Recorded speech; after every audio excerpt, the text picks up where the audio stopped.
Hello, everybody. Welcome back to the Unbound Podcast.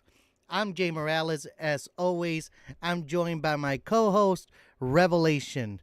How are you doing, Revelation? Well, normal. It's Friday, so it's better than a Monday. Oh, yeah, it's the end of the week. Um, and we're bringing you sharp insights on hot takes and the kind of discussion you won't hear anywhere else. Today is episode 23, and we got a packed show for you. From the longest government shutdown in history, finally ending, to air travel chaos still hitting millions, and President Trump's bold moves with his $2,000 tariff dividend and the removal of tariffs on beef, coffee, and tropical fruit. We'll also cover the Operation Southern Spear border crackdown, the latest Jeffrey Epstein files, and the Ghislaine Maxwell commutation request, raising tough questions about justice and accountability.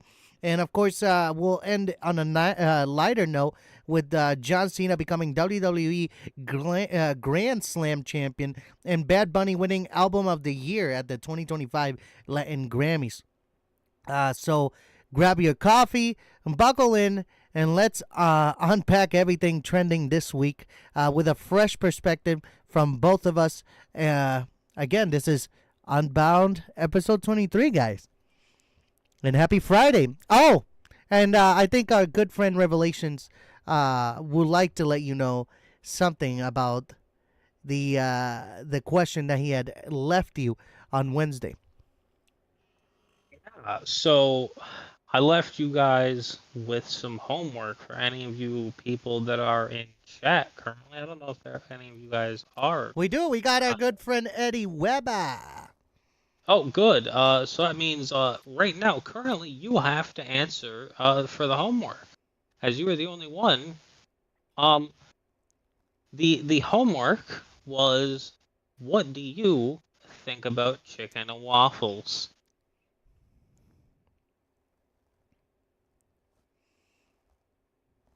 And while we wait on the answer from our good friend Eddie Weber, I would like to say thank you, Eddie Weber, for the recent merch that you had sent down. Well, not down, up my way. Red rum, ladies and gentlemen. Red rum. He even tagged in my name here. He embroidered it right here beautifully. JM, of course. JM. I don't know if you saw it there. Hopefully you did. Thank you very much, cuz. Appreciate it. And thank you for the lucky number 13. Lucky number 13, ladies and gentlemen. Eddie Weber. He's a good friend of mine from our previous podcast called the Steve Jessup Podcast. If you want to see more of those episodes, you're going to have to go in on our good friend producer Mike presents the Jessup Show Legacy. One moment. Here we go. We're doing a really good job lately around here trying to get you more productive things of views here, of pictures, and our recent advertisers that we have for our show. Also, a little reminder that if you want yourself to have a little ad here on our show, it's currently free until the end of the year, before 2026. So come on down, send me a message through chat. I believe that my email might be there. If my email is not there, ladies and gentlemen, you can go into my Instagram and be able to go in and send me a message. Try to make sure that you add me first to be able to respond to your request for the follow, and then I'll follow back, and then go ahead and reach out to me and let me know what you need me to advertise, ladies and gentlemen. Thank you. Thank you again. Again, this is producer Mike presents and the Jessup Show Legacy. We also do a show called The Movement Show at 8 p.m. Eastern Time. We talk about worldwide cameras. We do questions. We hang out with people. We get you motivated for the evening and also for the week. Producer Mike also has several shows as well, as NFL picks, our good friend Brad, the man, who also owns a business called Epoxy Floorings. We're gonna talk about that later on in the show. He has a show called I Never Told You This. A pretty good show that airs on Fridays. There's already a few episodes out there that you can catch on Producer Mike's page, ladies and gentlemen.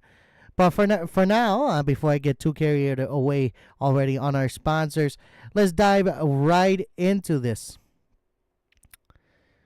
Oh wait, Eddie Weber responded their revelation. I don't think I caught last episode, but I like the fuck out of chicken and waffles, cocaine and bologna, Vienna sausages and PBR. Anyways, nothing but love, y'all. I gotta go put it down. Go put it down, Eddie Weber. Thank you. Thank you for joining us again this evening.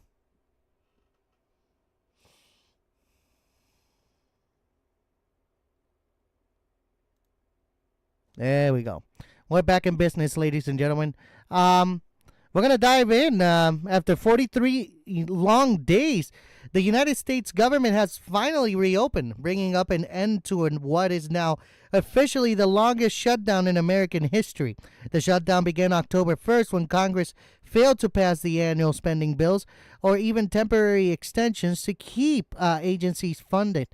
What started as a political standoff transformed into a national disruption that stretched through October into November and deep into everyday American life.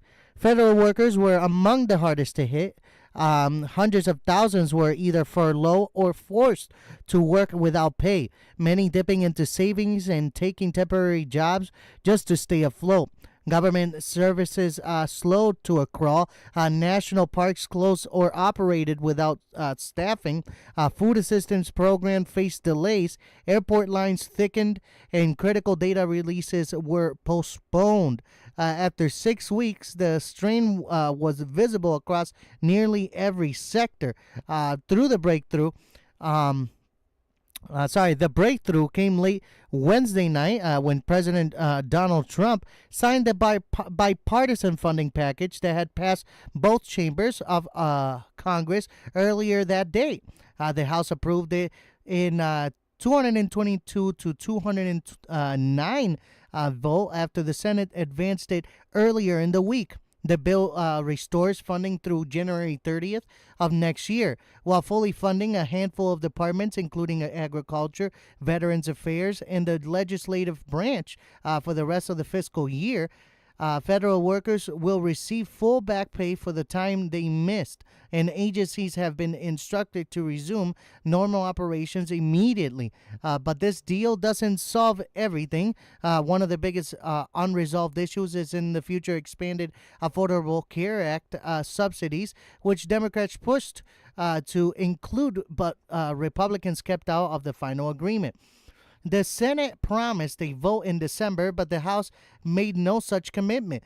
In other words, while the shutdown is over, the political fight that costed is far from resolved. The next deadline arrives at the end of January, and there's already concern that Congress may be setting up another showdown early next year.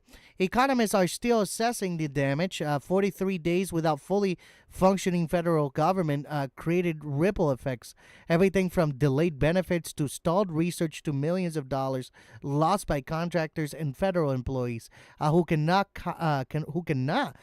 be compensated. Although operations are coming back online, some impacts will linger well beyond the reopening. So here's my discussion questions about this. Was this shutdown truly necessary, or was it a political collision that could have been avoided? And now that we're only funded through January, are we looking at a temporary pause or the prelude to shutdown round 2? You let us know in the comment sections. But for now, our good friend Revelations is going to answer for us what he thinks. I do know there were quite a few interesting things that the Democrats had in their bill that the Republicans had discovered, and that's why they were fucking stalling it for so long that I had only just discovered like a week ago. Um One of them, honestly, I'm glad that it was stalled for so long. When I heard about it, um, in the Democrat bill, they wanted. I don't know what the other one was. There was two of them that were just fucking outrageous.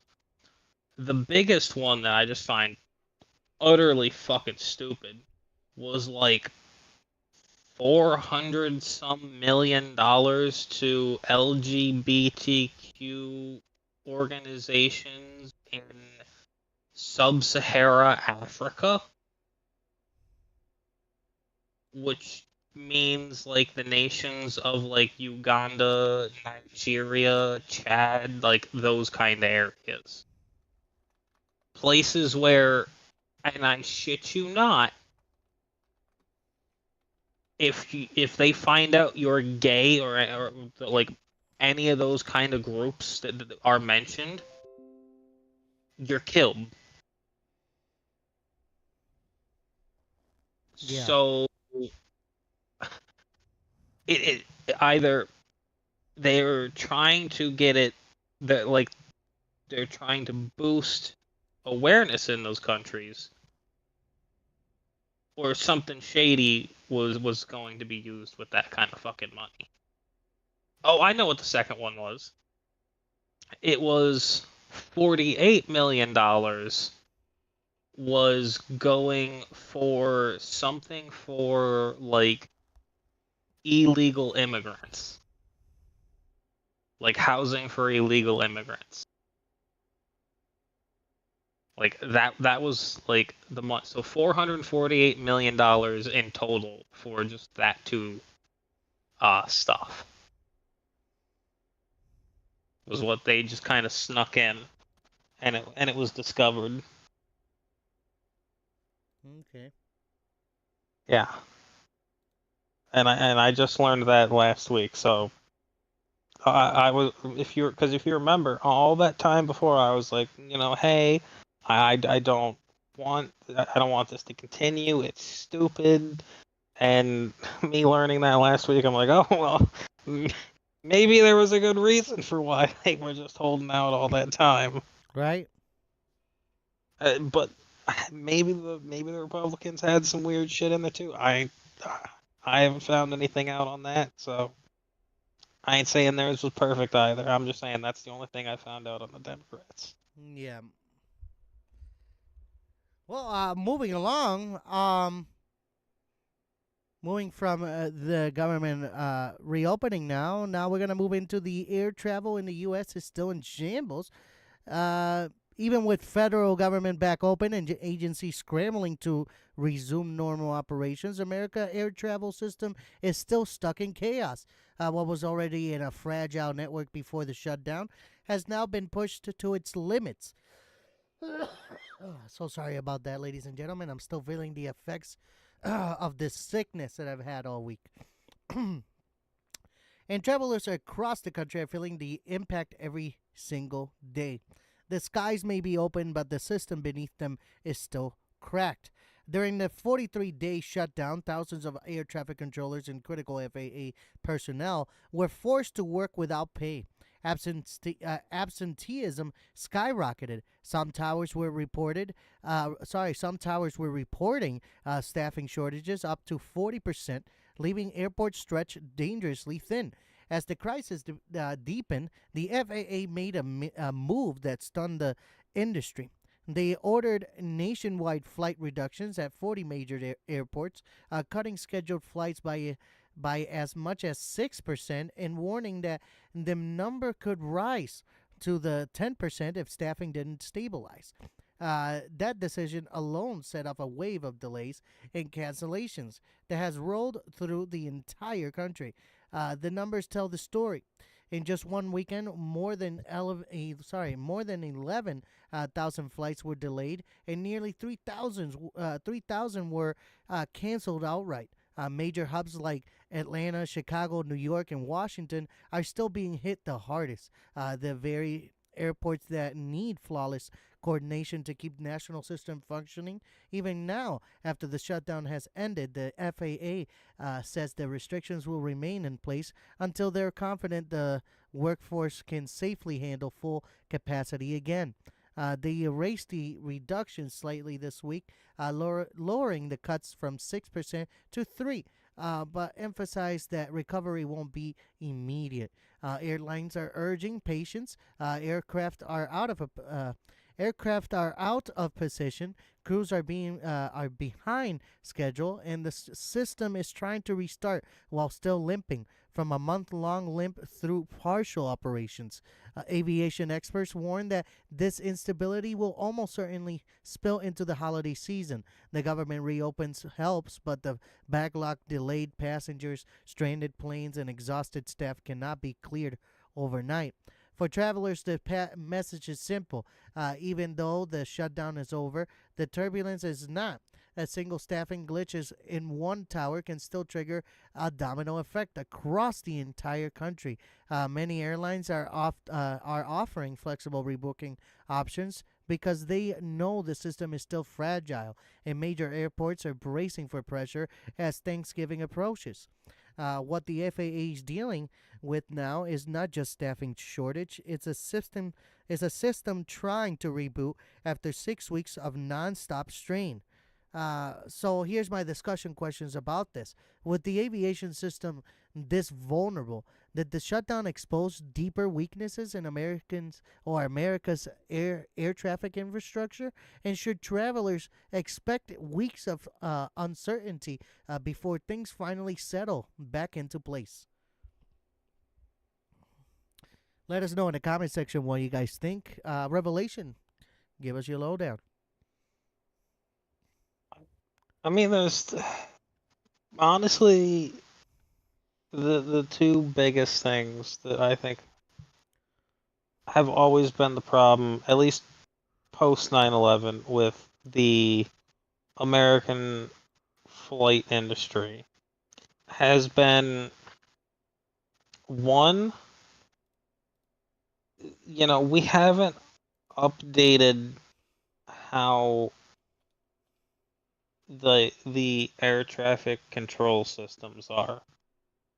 Like they're still kind of stuck in that like late 90s, early 2000s kind of systems. Yeah, they've been given you know, they've been constantly given new like equipment for the times and trained on it, but they're still following the same procedures of around the 9/11 period. There's no new. I mean, I could be wrong, but it's kind of how it seems. And then there's the one that everyone hates, TSA. It, yeah, they're a necessary evil, is what they're gonna say. But do you know how many flights have been delayed or missed because, oh, well, I can't recognize that this is a bottle of hand lotion in your carry-on suitcase. So we're gonna have to pull you aside and pat you down and make sure you're not a terrorist carrying a bomb. It's like, motherfucker, I can clearly see you have the exact same brand of fucking hand sanitizer sitting not 5 feet from you that is literally in my suitcase that you just pulled out. Like, are you fucking stupid? Did you not graduate high school? Like, is that not a requirement here? Like, if there was no TSA, I swear to God, more people would be getting on flights. Yeah, maybe bad people, but I don't know. Maybe if there was some other way for a security or train these bastards better. I don't know. The TSA is just it's just they are one of the leading causes of fucking delays in fucking airports. Besides the say uncontrollable things like weather or bad maintenance and shit. Like those are unforeseen things. You'll never be able to escape planes having unfortunate uh Sorry about that, everybody. I did not mean maintenance to hit that button. Go ahead. and like maintenance has gone bad. We gotta fucking you're gonna have to wait a couple hours while fucking the plane gets fixed. Like Facts. like let's all be honest. And it's like, oh, gotta take my shoes off. Gotta fucking get pat down by fucking John Smith over here. Fucking like Right. shoes. Like who the fuck hides? Who the fuck hides fucking up? Who's gonna be able to hide a bomb in their shoes? Like I don't know. Anyways, yeah, that's the two fucking biggest things that are causing it. Besides the like I said, the unnatural things. You can't count the unnatural things because you could have the safest fucking like things to prevent everything. Unnatural, like natural fucking things are going to constantly have shit happen. Like like I said, maintenance, weather, all of that. Right. Well, ladies and gentlemen, let us know in the comments what you think. And we're going to continue along, right? Because the silver lining is the aviation workers are finally getting paid again.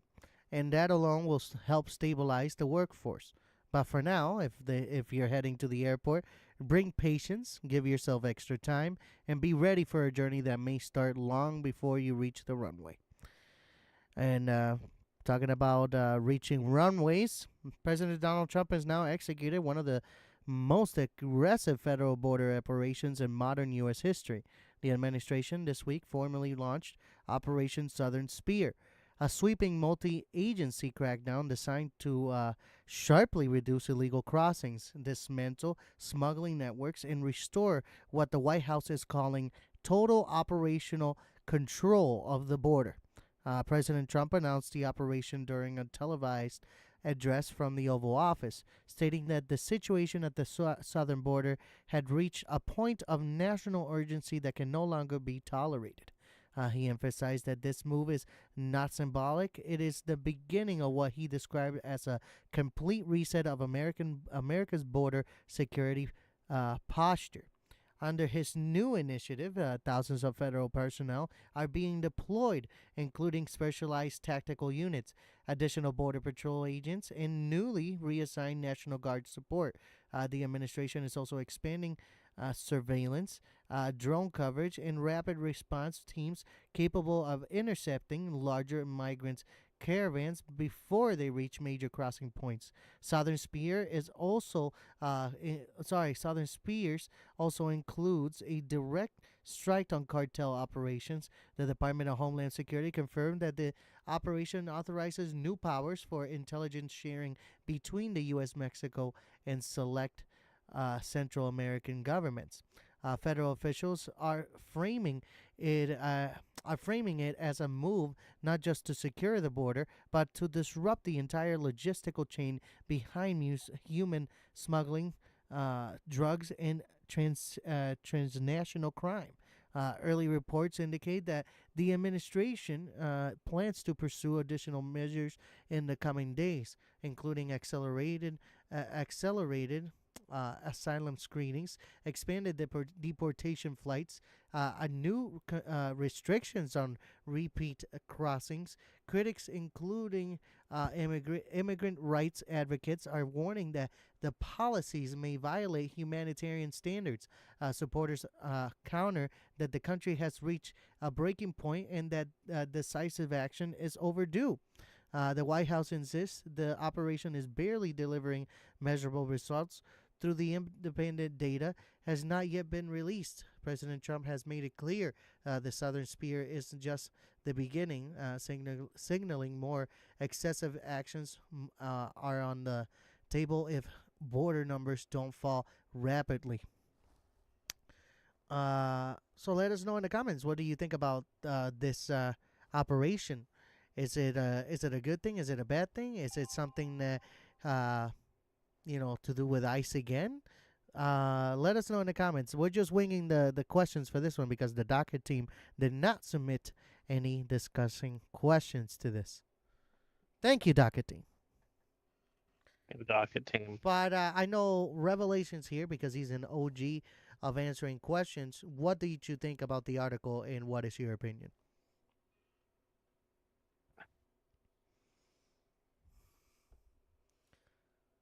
See, I've never heard it called Southern Spear.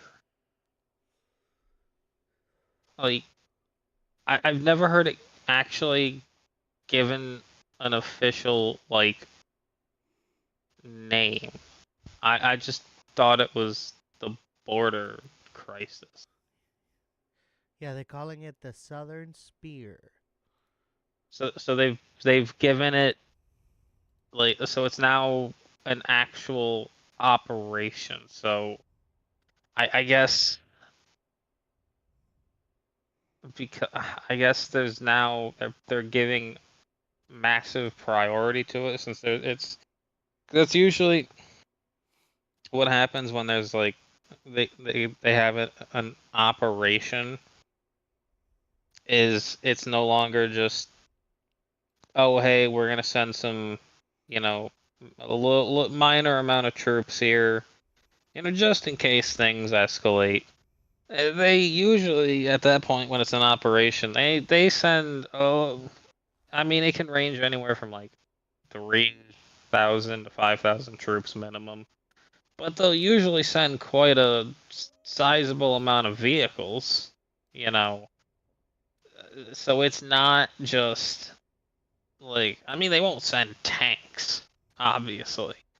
It'll be like armored vehicles, stuff like that. Like right now it'll be like the MRAPs and everything, whereas before it would have been like Humvees, but we don't have Humvees anymore.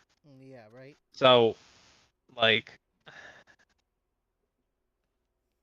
because before because the border patrol, yeah, they're capable, but obviously they just don't have the means to do it. So, yeah, they got helicopters and whatnot, but I mean, this is the military. We got drones, we got helicopters, we got like because if I'm correct, just in one portion of the border, you would have like 500 border patrol agents. Now you could have like almost 1,000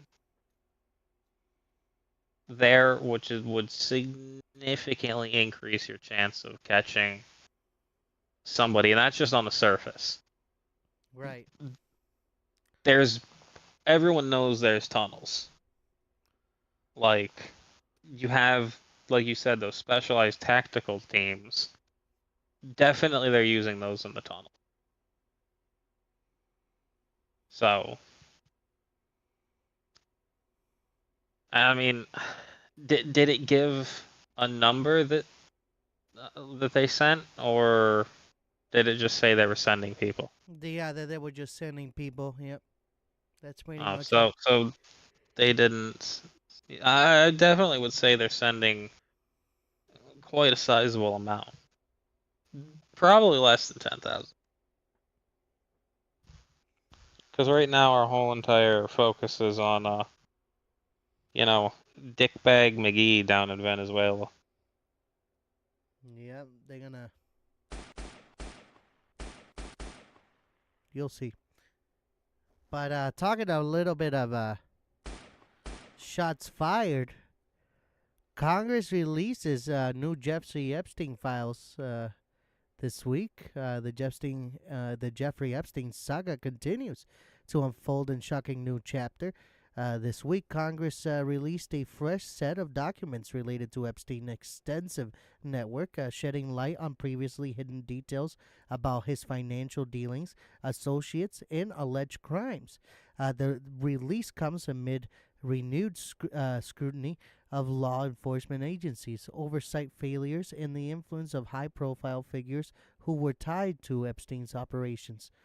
According to the newly disclosed files, Epstein activities spanned multiple countries and involved intricate financial schemes that allegedly funneled money and resources to support his predatory behavior. Investigators highlighted investigators highlight connections to numerous prominent individuals, of whom had direct contact with Epstein's in years before his death. Sorry about that. I need a driggity drink. While the documents stop short of naming active criminal prosecutions, they reveal troubling patterns of potential misconduct, manipulation, and systematic failure by those who were aware of Epstein's actions. Congressional leaders emphasized that transparency was the goal of this release. The House Committee on Oversight and Reform noted that these files were made public to allow journalists, researchers, and the public to assess the scope of Epstein's operations and hold accountable anyone who enabled or turned a blind eye to his crimes. Lawmakers stressed that while Epstein is deceased, the investigation continues, particularly regarding those who may have facilitated his illegal activities. The public reaction has been immediate. Social media erupted with debate over who should face legal consequences, the role of wealthy and powerful elites, and the systematic failures that allowed Epstein's operations to persist for decades. For decades. Experts warn that the release of these documents may trigger further civil lawsuits, congressional inquiries, and potential criminal investigations as the new information emerges. For victims, the files are a stark reminder of the scale and reach of Epstein's network and the long road to justice that remains. For the public, they underscore the critical importance of accountability and vigilance when it comes to individuals who exploit power and privilege to commit crimes. My discussion questions to this is, with these new files in the public domain, will Congress and law enforcement take meaningful action against those implicated, or is it primarily a symbolic gesture of transparency? And how do we ensure with systemic failures that allow Epstein's crimes to continue are truly addressed? What do you think? Let us Be know in done. the comment section and let us know revelations. Yeah, nothing will be done. Half of the people in Congress are on that list. Yep, yep, yep. Uh, So, long story short, everybody, that's all we're going to answer on that because we don't want somebody coming knocking on our door tonight. Yeah, we don't want to get Clinton. No. But moving on to more, about Epstein stuff. Ghislaine Maxwell seeks commutation of her sentence.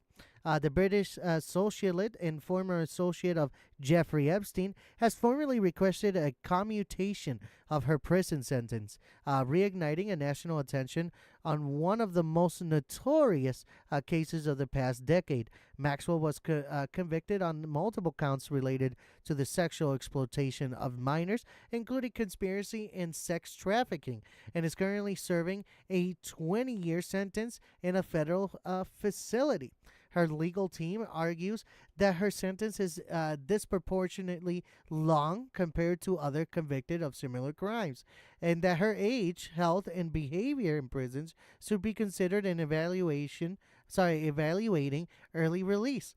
The filing also claims that Maxwell has cooperated with authorities and provided testimony that was instrumental in bringing down higher level predators in Epstein's network. Public reaction has been swift and divided. Advocates for victims' rights warn that granting a commutation will send the wrong message, potentially undermining accountability for sexual exploitation. Meanwhile, Maxwell's supporters maintain that her continued incarceration is excessive and that she has paid her debt to society under the law. Legal experts note that the path to communication is uncertain. The president has the authority to grant clemency or commutation, but such decisions are rare, highly scrutinized, and often politically charged. Especially in a case as a high profile, sensitive as Maxwell's, any action could reignite media attention, congressional inquiries, and public debate about justice, accountability, and the influence of wealth and connections in the legal system. My discussion questions about this: should Ghislaine, or hopefully I'm saying her name right, Ghislaine Maxwell, sentence be commuted, taking into account her cooperation in prison conduct, or does the severity of her crimes require full enforcement of her sentence? And how might a decision, one way or another, impact public trust in the justice system? What do you think? Listen, the only way she's gonna be able to cooperate is by sharing her knowledge on the Epstein files, because she was the one who helped him get the women. So that's why she is locked up. So if she cooperates, which is what they want, is by not only giving giving the list of the women, and who, since she brought the women, she at least knows most, if not half, of the people that were there. Give the names. That's how she can cooperate. Otherwise, her ass is gonna rot behind those bars. Which, if she doesn't cooperate, I'm perfectly fine with that.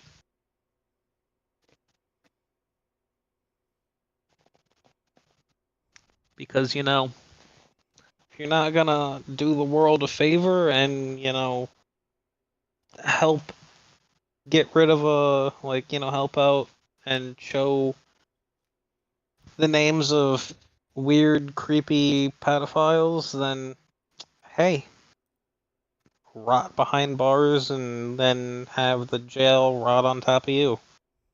Right. Well, moving from court stuff, the Supreme Court extends pause on SNAP benefits. The United States Supreme Court has stepped into one of the most pressing domestic issues of the week, issuing a ruling that temporarily extends the pause on cuts to the Supplemental Nutritious Assistance Program, SNAP. The decision handed down late Wednesday ensures that millions of low income Americans will continue to receive food assistance while legal challenges move through the courts. The pause comes after a series of lower court rulings had threatened to reduce benefits or impose stricter eligibility requirements for recipients. Advocates for the program warned that cutting support during the holiday season could have oh my gosh, catastrophic consequences, leaving vulnerable families scrambling for food and pushing children and seniors into food insecurity. The Supreme Court actions delay any enforcement of the proposed cuts, giving lawmakers and agencies time to prepare while the broader legal questions are debated. While the ruling provides immediate relief, it is not a permanent solution. The court made clear that this is a temporary measure and that the underlying case challenging the administration modifications to SNAP will continue. Lawmakers from both parties expressed mixed reactions. Democrats praised the decision as a lifeline for struggling families, while Republicans emphasize that the program reform remains necessary to ensure long term sustainability. For the millions of Americans dependent on SNAP, this ruling is critical reprieve. Um, Federal agencies can continue distributing benefits without interruption, and households reliant on this support can plan for near term with greater certainty. At the same time, the Supreme Court's involvement signals that the political and legal battles are sorry, the legal battles over social welfare programs are far from over. That the policy debates over SNAP will remain a hot topic heading into the next year.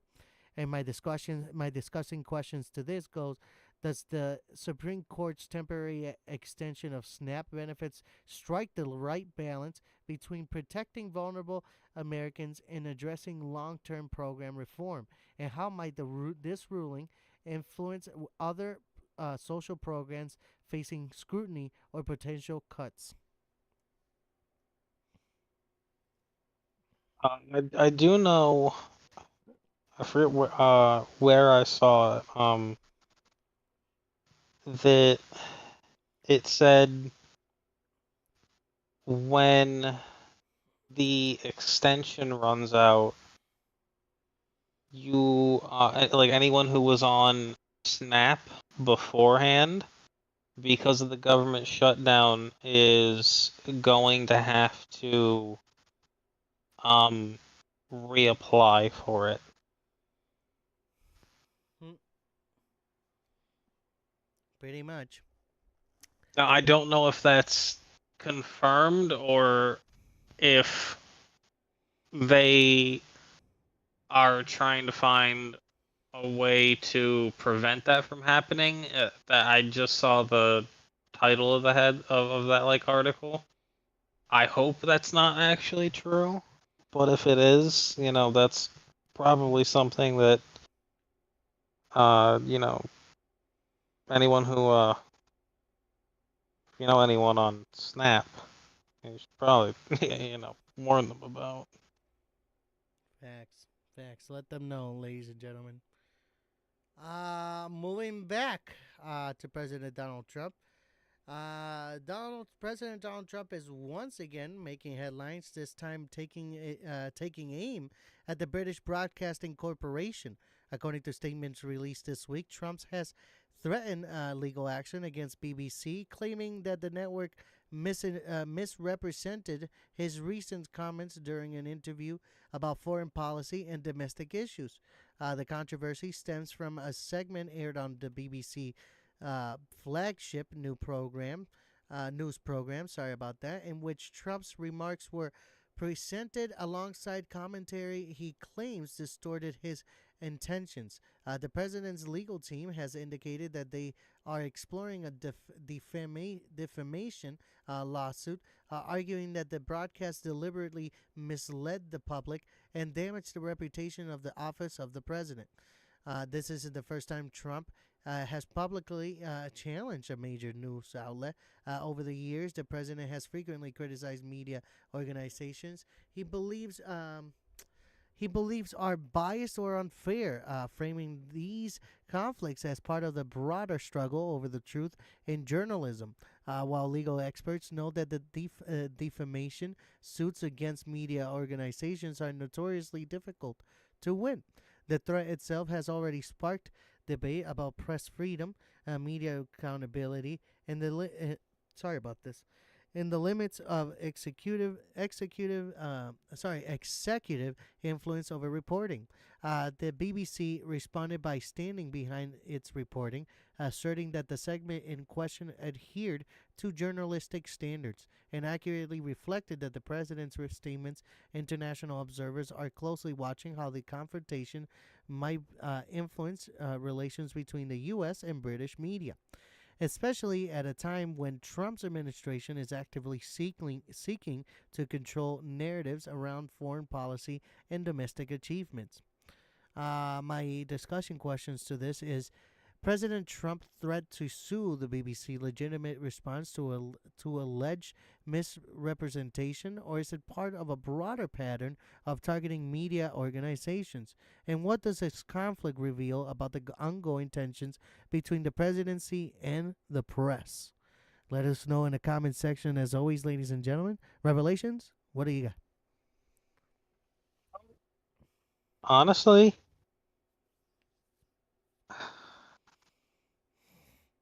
that's a tricky one. Like if you are gonna like straight up like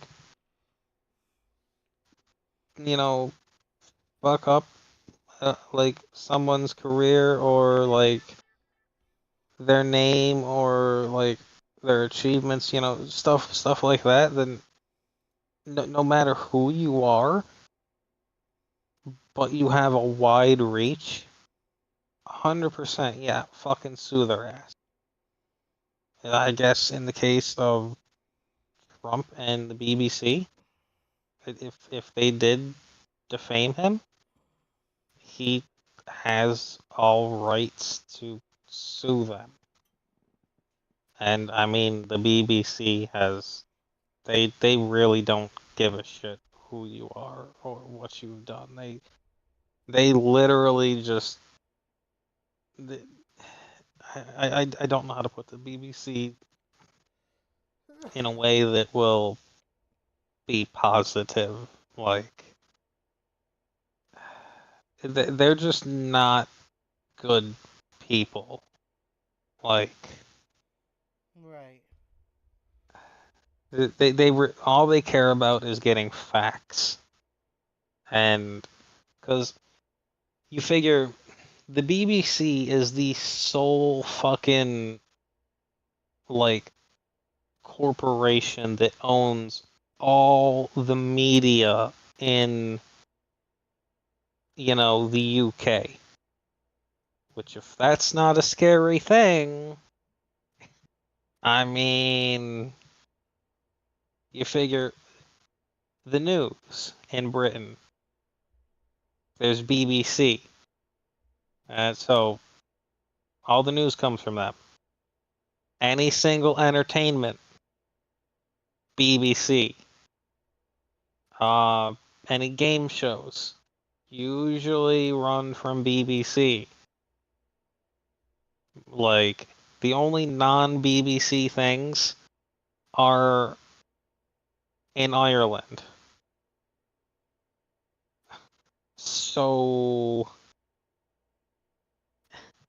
I mean, if you live in the UK, you're gonna be watching BBC. Like, whereas over here, if you live in certain regions, your stuff is usually handled like Jay, our area is owned by who? I don't know. It's W what? something, W something. Yeah, well, no, the company that owns everything. It's what? Time Warner or whatever the fuck they're called now. Spectrum? Yeah, so it's Spectrum. In the Midwest, I forget who the fuck it's called. Different areas is owned by different companies. It's not one big ass company, Yeah,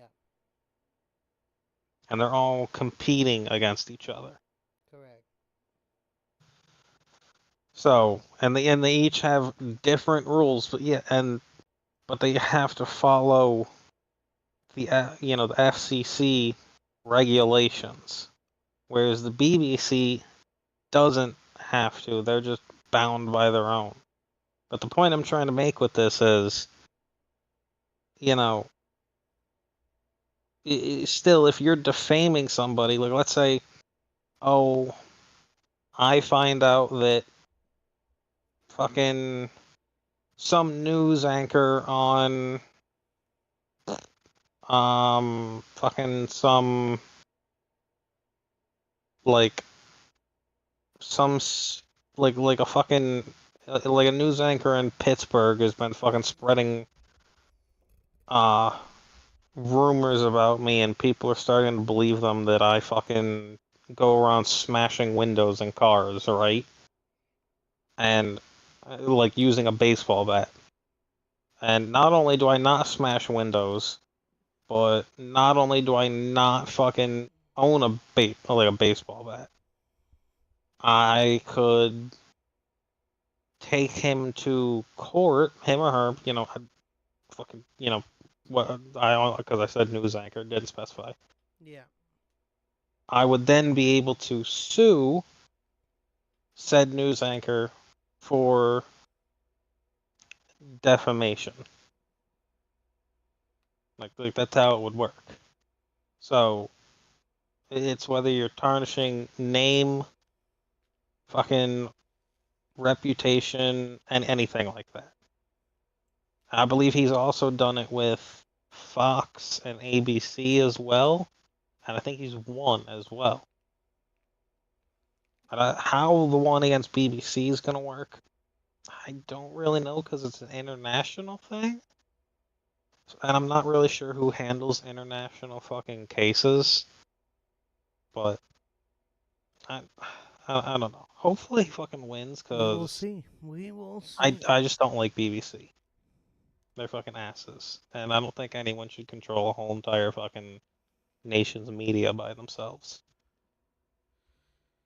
Talking about BBCs, the U.S. military 20th strike on alleged drug running boat kills four in the Caribbean. In the latest chapter of America's ongoing campaign against drug trafficking, the U.S. military has conducted its 20th strike, targeting a vessel allegedly involved in the smuggling of narcotics in the Caribbean. Sorry about that. According to the Pentagon officials, the strike resulted in the deaths of four individuals aboard the boat, which was reportedly carrying a large shipment of illegal substance destined for the United States. The operation, part of the broader initiative um, led by the U.S. Southern Command, uses intelligence gathered from both surveillance, aircraft, and naval assets to intercept suspected drug shipments before they reach U.S. shores. Military spokespeople emphasized that the mission was conducted with precision, targeting only vessels believed to be engaged in illicit activity and minimizing risk to nearby civilian traffic. Officials stated that the strike is part of a strategy to disrupt drug trafficking networks at sea, which are increasingly sophisticated and heavily armed. The Caribbean region remains a major transit point for cocaine, marijuana, and other illicit drugs, and U.S. authorities have intensified operations in recent years to combat the flow, while most strikes focus on disabling vessels or detaining traffickers. The incident resulted in fatalities, highlighting the inherent risk involved in maritime interdiction missions.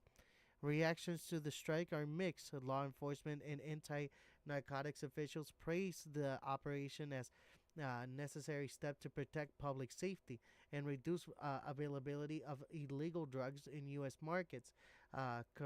Conversely, human rights groups and regional organizations have raised concerns about the use of lethal force, the potential for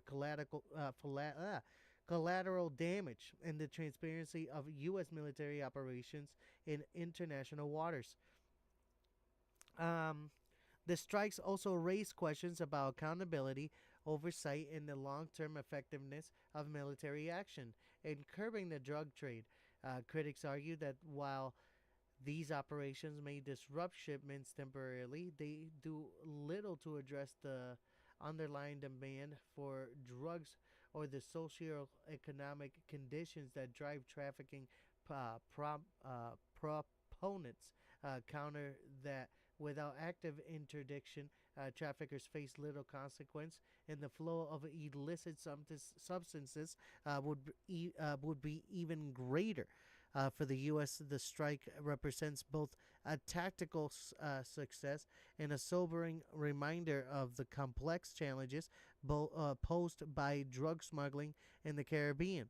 The Pentagon has pledged to continue targeting high risk vessels while coordinating with regional governments to ensure compliance with international law and minimize civil harm.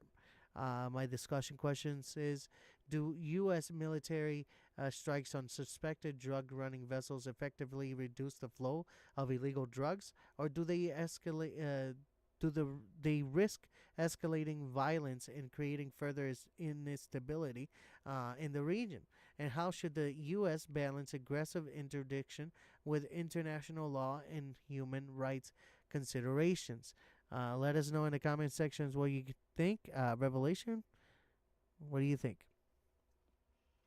Listen, we've been taking out drug running boats and fucking narco subs for years now. If it would have increased in anything, you know, it those bastards would have been fucking using like armed fucking gunships by now with how much we've been taking them out. Because the Coast Guard has been shooting them out with helicopters, fucking using ships to blow them out of the water. Like, it's not just been a recent thing that we've been using drones to just absolutely dunk on them. Like, this isn't recent. Like that's what everyone's failing to realize is they're like, oh well, you guys have just started blowing up, people in boats that may or may not be, like no, that's literally not. And one, you think that that we're mistaking these things. No, that's literally not how it is. We know that they're drug runners. Like, first, we can see them with a satellite loading the fucking drugs up, both via thermal and actual images and video from satellites and drones, which they can't even see, and then getting onto the boat, going out into the water, and then we wait till they're in international waters so no incident can occur, Right. and then we destroy them.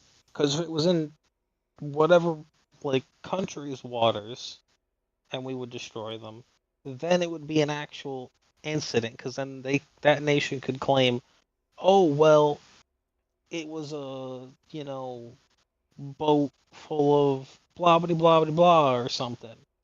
Like, we're just gonna take Colombia or no, let's actually take Venezuela. Like has been going on. They could claim, oh well, this person was just taking uh you know experimental fishing ingredients to dump and uh to increase the you know like an area of like so that like an area got more fish. But no, like we literally know what they're doing at all times. Right. And people are failing to realize this because they're not thinking logically. They're just thinking, oh, well, we just want to blow fucking humans up. And but they're also, like I said before, they're failing to realize that, oh, hey, this has been going on for years, even though there's literal video evidence of the Coast Guard. I mean, hell, there was that viral video of that one dude jumping on a narco sub that belonged to the Coast Guard when he was in fucking full tactical gear, opening up the hatch, and one of the fucking cartel members being like, "Hey, yo, why is the hatch open?" Going up to go close it and seeing the dude fucking pointing a gun in his face. Wow. Like, if you remember, that video was going around for like almost a fucking month and a half. Yeah. So I mean, it's nothing new. Honestly, that shit's been going on since like the fucking 90s when like fucking they realized, oh hey, shit, they're using boats to smuggle this shit across, not planes anymore.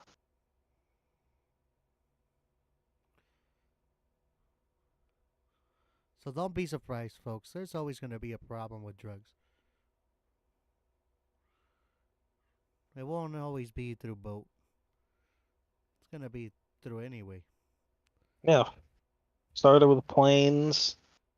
If they stop with the boats, it'll probably go back to the planes. Facts. It's going to be a back and forth, ladies and gentlemen. Where was I? But talking about, drug smuggling. This is not about drug smuggling, but it's big news for the for those who like cannabis. THC ban is hidden in government bill has hemp brands in panic mode. Hemp and CBD companies across the United States are scrambling after reports emerged that the new government spending bill could include a hidden ban on THC, the psychoactive compound in cannabis. Um, the potential change, tucked quietly into a broader piece of legislation, has thrown the hemp industry into uncertainty, prompting companies to stockpile products, reevaluate supply chains, and embrace for certain regulatory shifts. Industry Insider described the situation as a panic scenario. The bill, which passed through Congress as part of the ongoing budget negotiations, contains language that could redefine what is considered the legal THC content in consumer products. Although the precise details are still being parsed, legal experts warn that any enforcement could immediately render large segments of the market illegal, affecting everything from immediate render large segments of the market illegal, affecting wait, did I just read that again? My bad. Enforcing could immediately render large segments of the market illegal, affecting everything from CBD oils and gummies to skincare and beverage infused with hemp derived THC. For hemp brands, the uncertainty is crushing. Many companies report halting new shipments, increasing inventory of existing products, and seeking legal counsel to determine how best to navigate the certain risk. Stock prices for publicly traded hemp and cannabis companies have already reacted. With investors signaling concerns that the legislation could have far-reaching consequences beyond what was initially anticipated. Advocates for cannabis reform are calling on Congress to clarify the situation and ensure that the legal hemp products remain accessible. They argue that the industry has been built on clear federal regulations and any abrupt change could undermine thousands of small businesses and disrupt an emerging market that contributes billions to the U.S. economy. Meanwhile, regulators have yet to provide guidance and leaving companies in the state of limbo as they await officials' clarification. Consumers, too, are feeling the ripple effects, and retailers are concerned about compliance, while everyday buyers of hemp derived products worry about items they purchase legally could soon be restricted. The potential THC ban has also sparked renewed debate over federal cannabis policy and whether hidden clauses in massive spending bills are an acceptable way to implement sweeping regulatory changes. My discussion question to this is Congress overstepping by embedding a THC ban into a broad government spending bill, or is this simply standard legislative strategy? And how should hemp companies and consumers prepare for regulatory certainty while awaiting clarification? Let us know in the comment section what do you think about this ban and the questions that I just asked. Uh, Revelations, do you think you got something to say about this? No, is at least people can uh, take a little bit of solace in the fact that it's not banning THC products. It's just banning, like foods and drinks with THC in them, like you know, gummies, fucking The like drinks, yeah, topical drinks, things. yeah, things you could find at like a convenience store or like fucking stuff like that. Like it's not banning THC like outright, like fucking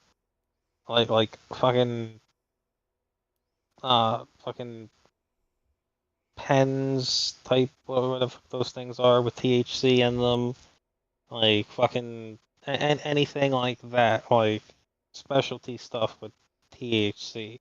It like I said, it's just gummies, fucking drinks. Um, I know there's some more food items, like any food items with THC, drink items with THC. I want to say they cited it because people were getting confused from standard stuff to the said item with THC, which I mean, I guess I can kind of see why that would be, a concern. Like you don't want some like 13-year-old kid thinking there's, gummies. It's Right, like, oh, I'm gonna go grab some gummies,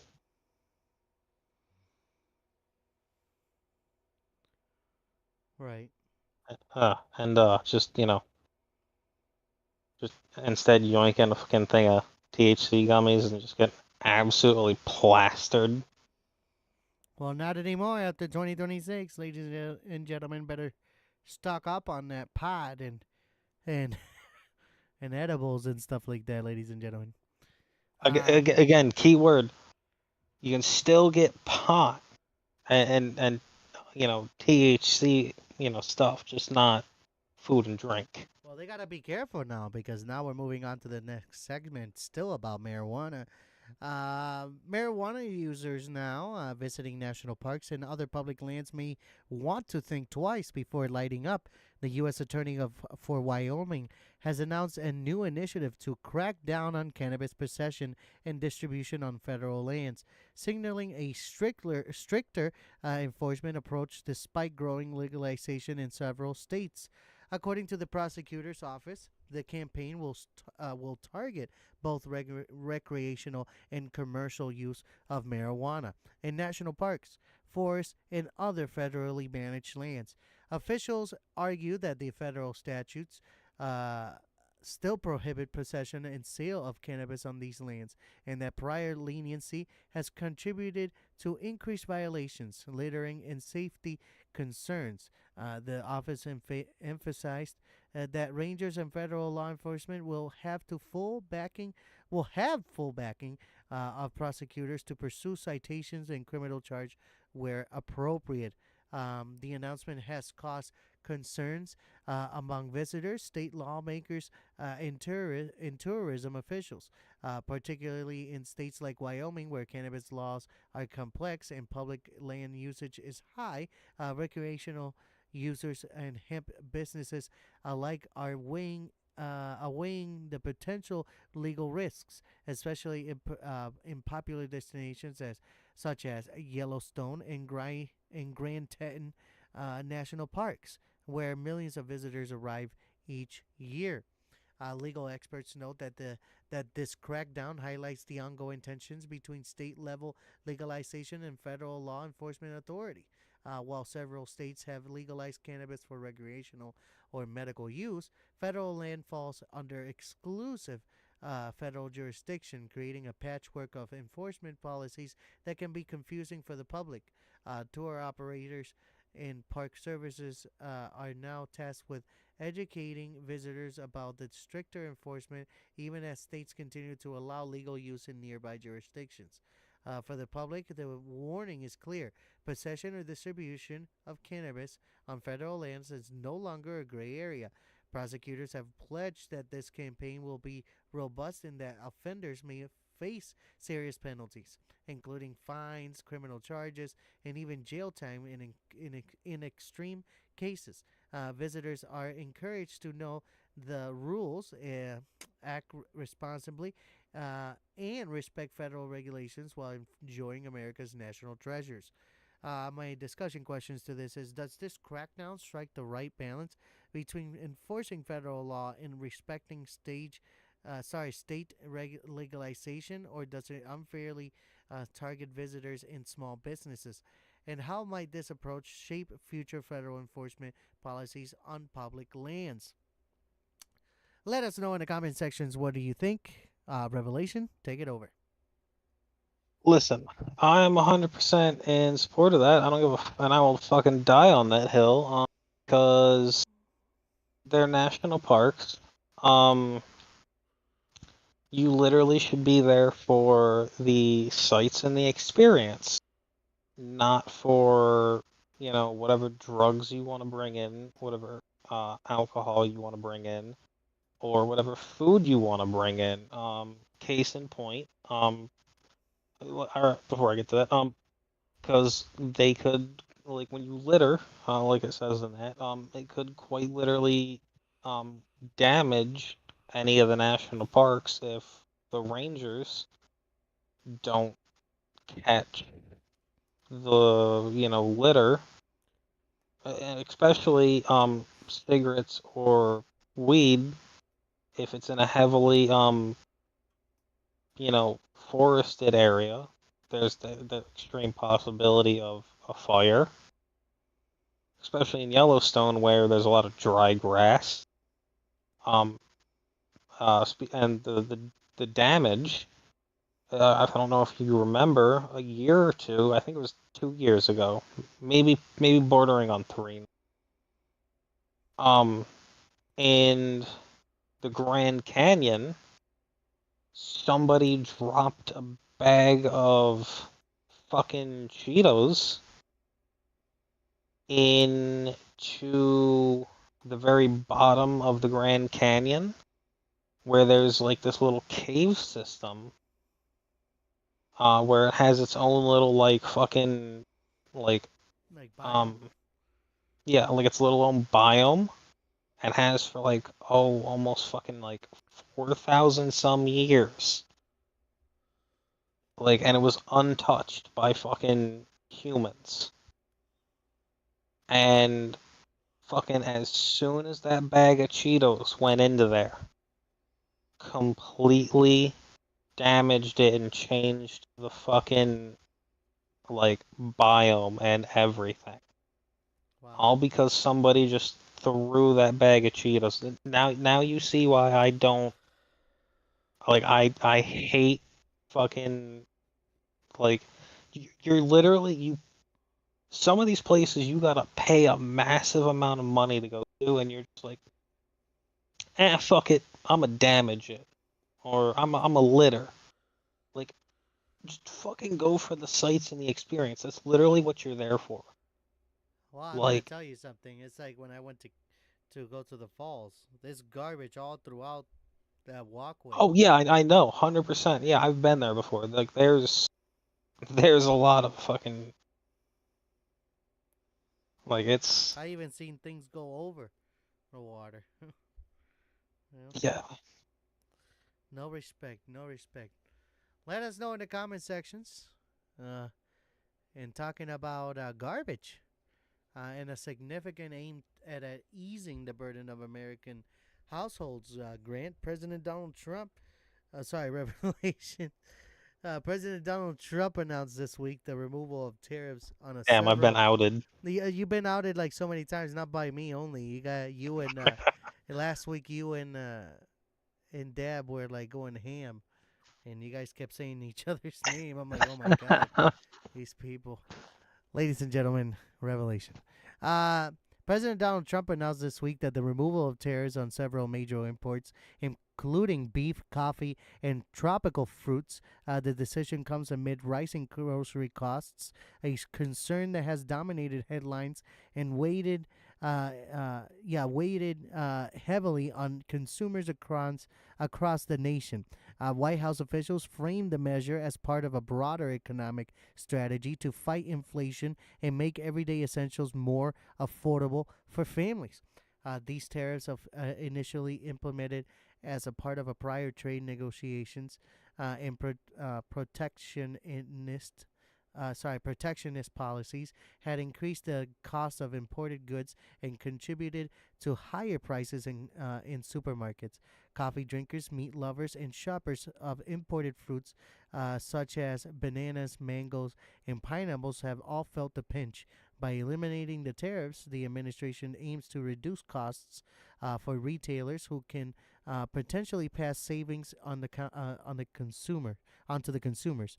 Economists suggest that while the immediate impact may vary, this policy could help temper the rising costs. The rising cost of staples and provide some reliefs during a period of economic uncertainty. Industry groups reacted positively to the announcement. Beef exporters noted that U.S. Meat producers will face lower competition related costs, while importers of tropical fruits emphasized that eliminating tariff barrier could improve supply stability. Coffee producers, particularly from Latin America, welcomed the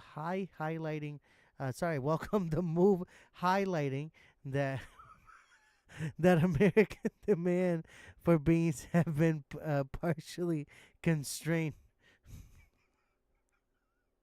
by previous price increases due to tariffs. The measure is expected to benefit both domestic distributors and foreign exporters, potentially strengthening trade relations with key partner nations. However, expert cautions that the removal of tariffs is not a cure all. Grocery prices are influenced by multiple factors beyond import taxes, including transportation and fuel costs, domestic production levels, seasonal supply fluctuations, and broader economic pressures. While some price relief, whoop, what happened? What did you guys do over there? Oh my What? god. The freaking the docket team, they moved something. Oh. While some price relief may occur from average shoppers, the overall effect may gradual rather than immediate. Retail analysts note that stores may adjust pricing strategies slowly depending on inventory and market conditions. From political perspective, and the move is likely to be framed as a win for the Trump administration, it positions the president as actively responding to consumer concerns and demonstrates a willingness to use the trade policy as a tool to improve the daily lives of Americans. Critics, however, may argue that this action addresses symptoms rather than the underlying causes of rising costs and that more comprehensive economic solutions are needed. And my discussion questions to this segment: will the removal of these tariffs meaningfully reduce grocery costs for everyday Americans, or are the other economic pressures likely to offset the impact? And how might this decision shape future trade negotiations, import strategies, and relationships between the U.S. and major exporters of beef, coffee, and tropical fruits? Let us know in the comment sections what you guys think. Revelations, what do you think? All I know is, at least now maybe my I can afford to have some steak again. Heck yeah, ladies and gentlemen, make steak great again. Moving Make steak along. affordable again. Yeah. Make steak affordable again. Ladies and gentlemen, moving along because we still have, I actually have, I think, two more, right? Yeah, after this one right here that I'm about to read, I only got two more. So then I'm gonna pass it to you before I end with my little two shorter segments after this one. But ladies and gentlemen, what you need to know for so far about Trump's plan to give Americans a 2,000 $2,000 tariff dividend check. The President Donald Trump has once again captured headlines with a proposal that promises direct financial relief to most Americans, a $2,000 tariff dividend funded from revenues generated by the tariff his administration has imposed on imported goods.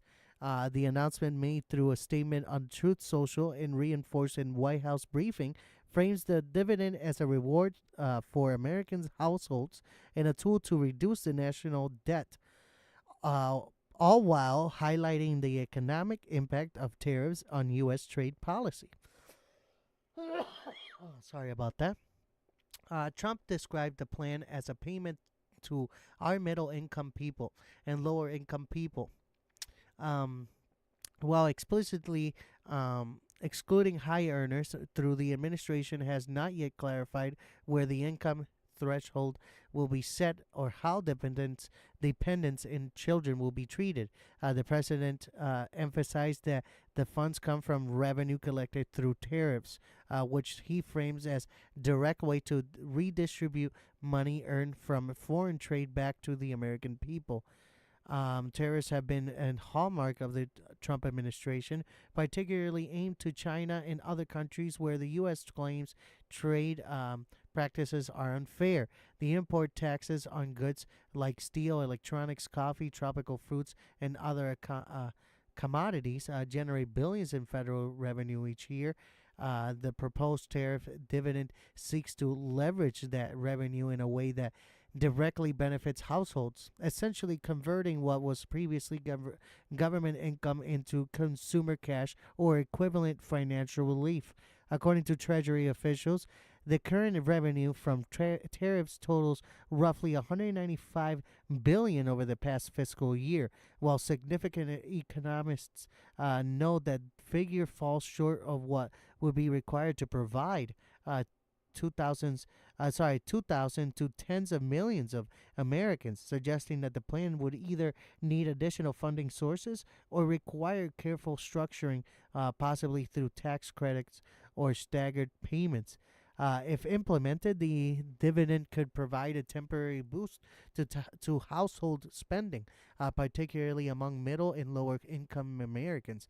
Supporters argue that this direct infusion could stimulate local economies, increased retail activity, and provide relief from inflammatory pressures, particularly on everyday necessities like groceries and household goods. Critics, however, point out that the potential pitfalls first, the tariffs revenue itself is if vulnerable.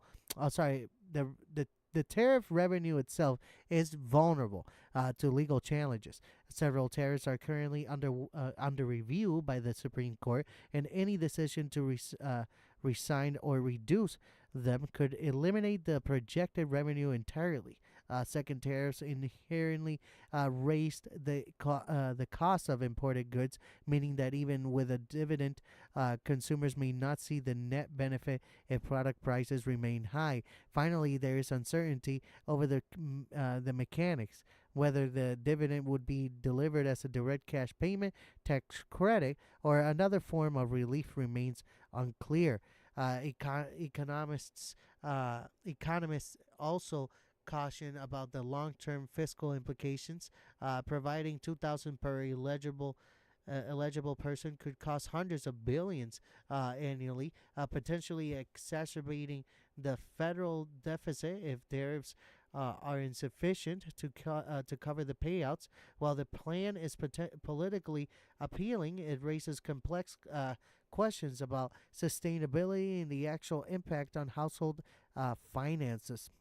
The timing of the tariffs to dividend is noteworthy, coming amid concerns over rising costs of living and consumer dissatisfaction.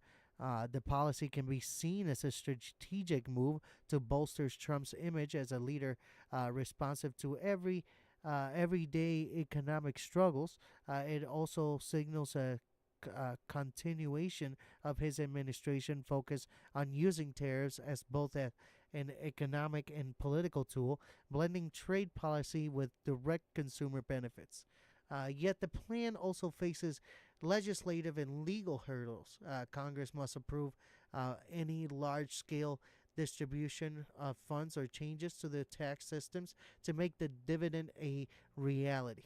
The Supreme Court's spending review of certain tariffs introduces additional uncertainty, um, leaving dividend future very much in flux. Observers are watching closely to see if proposal to see if this proposal is a practical plan, a political maneuver, or both. Sorry about that.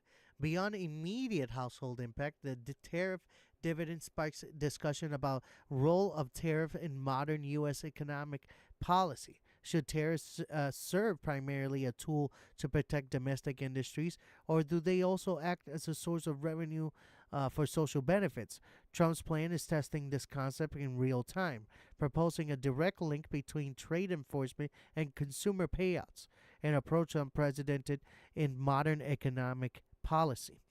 Furthermore, the idea raises questions about equity and fairness. How will high income Americans be excluded? Will the dividend adequately reach those who are affected by inflation? Or if the tariffs are rolled back or eliminated in the future, what happens to promise payments? These are questions economists, lawmakers, and the public are now grappling with. So here's my discussion questions about this. Will the $2,000 tariff dividend become a meaningful source of relief for American households, or is it more symbolic than practical? And even if implemented, will it generally offset the higher costs imposed by tariffs, or merely provide a temporary boost while leaving underlying economic pressure unchanged? You let us know in the comment sections what you guys think.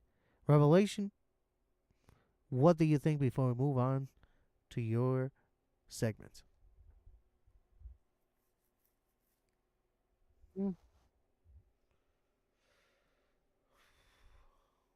All I know is they. I'm just glad that, you know, we are going to at least possibly going to see some sort of benefit for us as citizens to, like, from these, tariff, like, because everyone was like, oh, well, these tariffs are going to hurt us in the long run, yada, yada, yada. But, I mean, there's been multiple benefits from these that, over the past month that have popped up. And now we're apparently getting what I've seen, a $2,000 check from it. So I mean, hey, I ain't complaining if that's what we had to do, and what it said, it possibly even more. I think what the bare minimum was 2,000, so 2,000 guaranteed. So shit, I'm down with that. I mean, so hey, Send Revelation the money. I mean that's $2,000. I mean, if 10 people, if even if everyone puts that $2,000 into their bank, and only 10 people go out and spend it, fucking 10 people who've bopped that 2,000 out into the fucking, you know, economy, which is currently not being spent. So that's an extra pretty substantial amount of money that wasn't being put in there before. So I mean, hey, so that's a bonus. Go ahead, Revelation. Send us into the any recalls or anything like that, buddy. All right, you know, I I really wish you had not said recall, because Oh my God. Why do we have to have?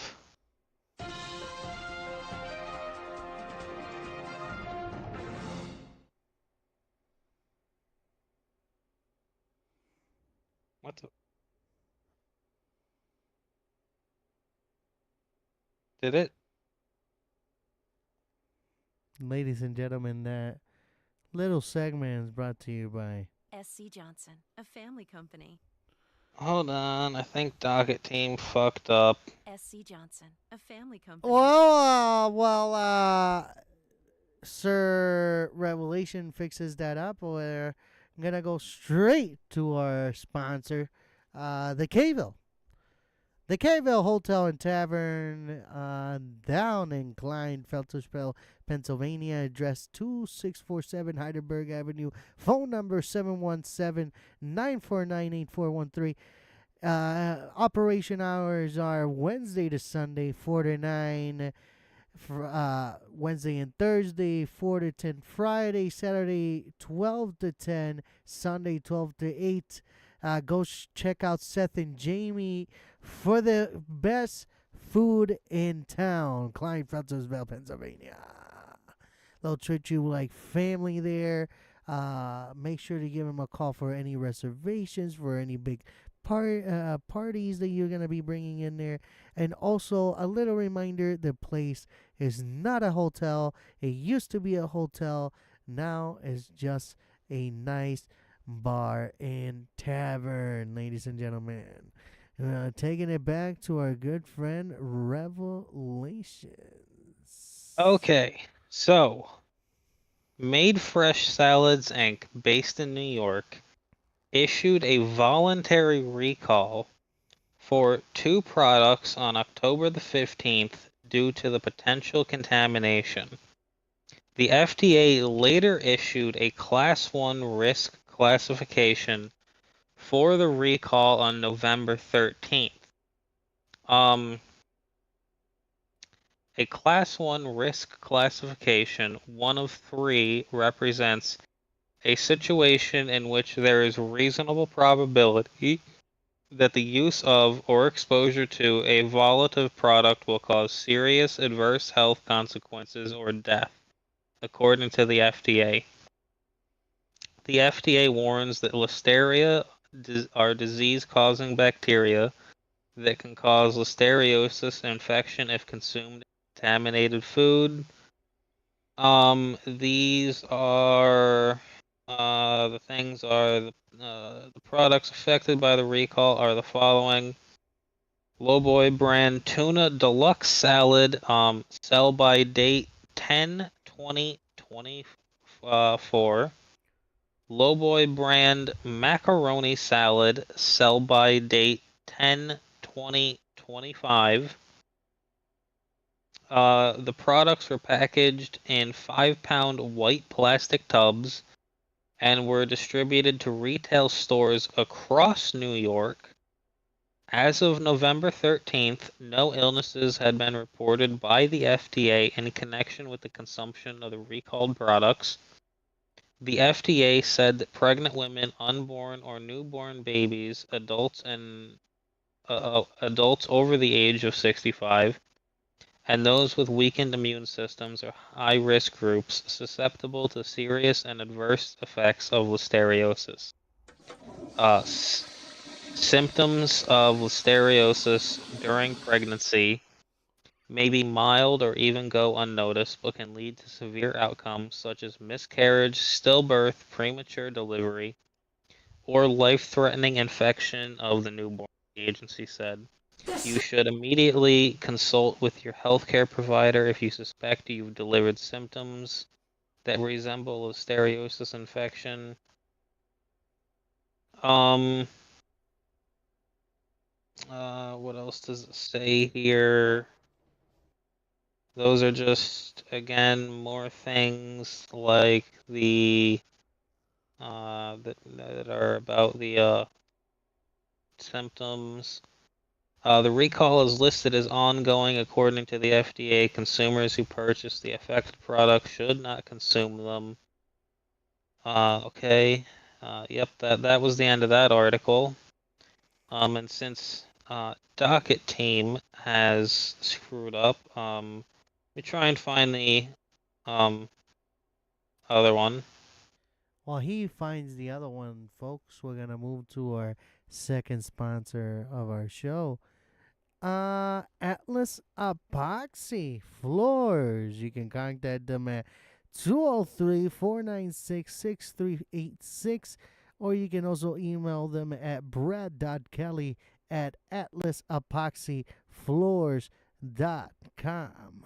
They work on a lot of things, man. They can work on your garage, the basement, patios, lobbies, countertops, etc., etc., etc. Ladies and gentlemen, Bradford Kelly. He's the CEO and owner of Atlas Epoxy Floorings. He's located down in Milford, Connecticut, but he will travel anywhere you need him to go. He can make it up here to upstate New York if you need him. He can make it all the way down to the Keys of Florida. He can also make it down to Oklahoma. He can maybe even make a small visit for if the price is right up to Seattle, Washington area. You never know. Brad is a man of talent.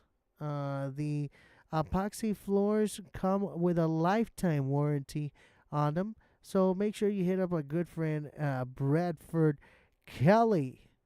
You can email him, like I said, at brad.kelly at atlasepoxyfloors.com, or you can also contact him at his phone number 203-496-6386. Atlas Epoxy Flooring, ladies and gentlemen, bringing you back to our good friend Revelations. Okay. So this one is both a little bit political and will possibly get some people mad if you have been following the New York city election. Eric Adams and Mamdani clash over the New York City Art Garden. The outgoing mayor's move to grant the Elizabeth Street Garden new parkland designation could throw a wrench in plans to use the plot for affordable housing.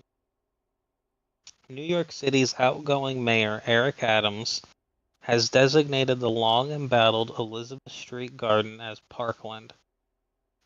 Weeks after Mayor-elect Zohran Mamdani vowed to renew the eviction of the plot to create affordable housing, the move could make it more difficult for Mamdani to build housing on the garden, which supporters considered to be in the clear after the city walked away from its eviction plans earlier this year.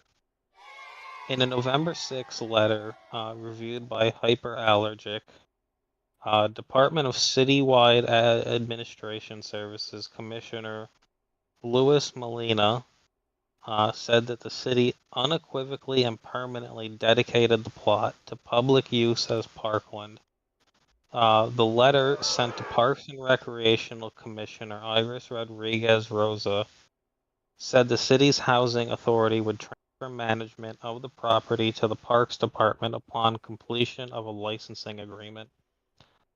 The quaint Lower Manhattan Garden, which houses several several neoclassical sculptures and a notable Gilded Age balustrade, was served an eviction notice last October. As the owner of the plot of land occupied by the garden, the city had planned to construct 123 units of affordable housing for low-income and LGBTQ seniors, with construction expected to begin later this year after several legal challenges delayed the garden's departure. The Adams administration backed down from its eviction pursuit in June and instead vowed to build 620 affordable units at 3 alternative sites in Manhattan.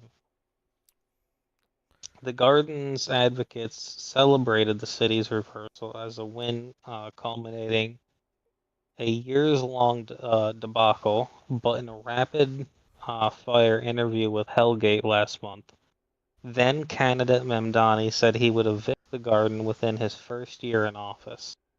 He did not elaborate on his rationale further in the A city spokesperson told Hyperallergic that bypassing park designation to build housing would be technically possible, but impractical, or in practice, inconceivable. Mamdani would need the approval of the New York State legislature, according to the spokesperson. In a press conference Thursday morning, Mamdani told reporters that Adams' designation would make it nearly impossible for him to build housing on the plot. This is a win-win situation, First Deputy Mayor Randy Mastro said in a statement.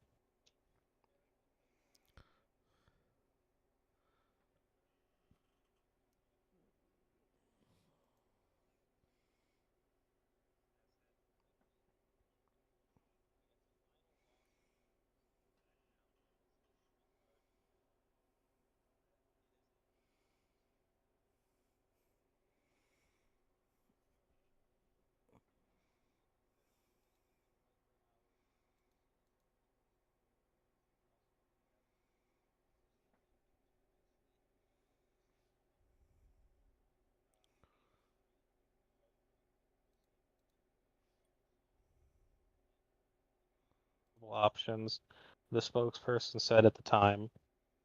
The Cultural Landscape Foundation, a nonprofit heritage stewardship organization that claimed to have recommended the VARA defense to the garden, celebrated the reported designation of the space as parkland. The Elizabeth Street Garden, like the High Lane of Manhattan and the home for retired playground animals in the Bronx, will be a distinct park in the city's portfolio, a much-needed open space serving area residents and a destination for international travelers. Cultural Landscape Foundation President and CEO Charles A. Birnbaum in a statement to Hyperallergic. Mamdani's campaign did not respond to Hyperallergic's request for comment.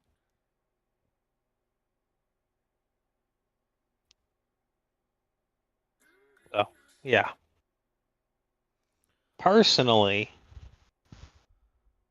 I think that you know, Mamdani can just shove it, cause why in the hell would you want to get rid of a, park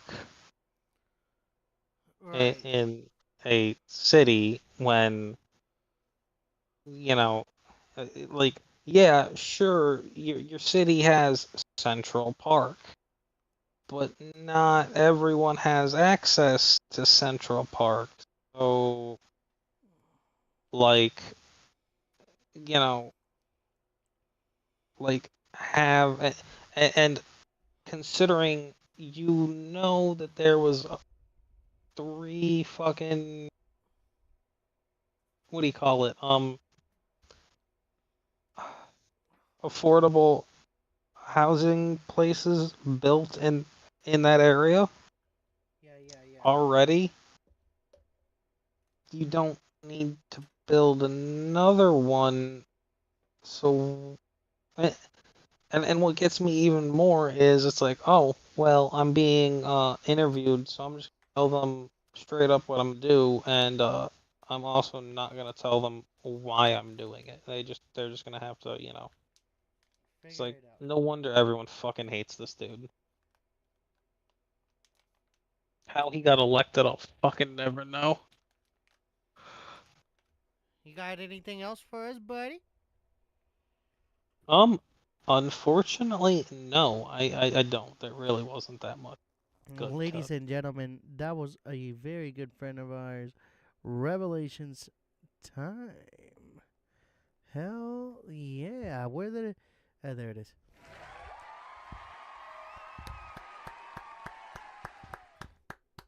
Fuck yeah. Fuck yeah. In another light of events, Monday, well, let me not even go that far yet. In a landmark moment for professional wrestling, John Cena. And his name is John Cena. Has officially achieved the status of the WWE Grand Slam champion, cementing his legacy as one of the sport's most decorated superstars. The milestone was reached during Monday's WWE event, where Cena added the final championship needed to complete the Grand Slam, the Universal Championship. Cena's journey to this achievement spans nearly 2 decades, beginning with his debut in 2002 and accumulating numerous WWE United States and tag team titles. Along the way, achieving the Grand Slam is a rare feat in WWE, requiring a wrestler to hold primary world championship in a secondary singles title and 2 different tag team championships. Cena's career, marked by both fans' adoration and mainstream media attention, now officially checks all those boxes. And his name is John Cena. The reaction from fans and fellow wrestlers has been overwhelming. Social media erupted with congratulations, memes, and tributes to Cena's unmatched work ethic and in-ring charisma. Analysts note that this achievement not only solidifies his place in WWE history, but also highlights his ability to remain relevant in an industry that has evolved dramatically over the past 2 decades.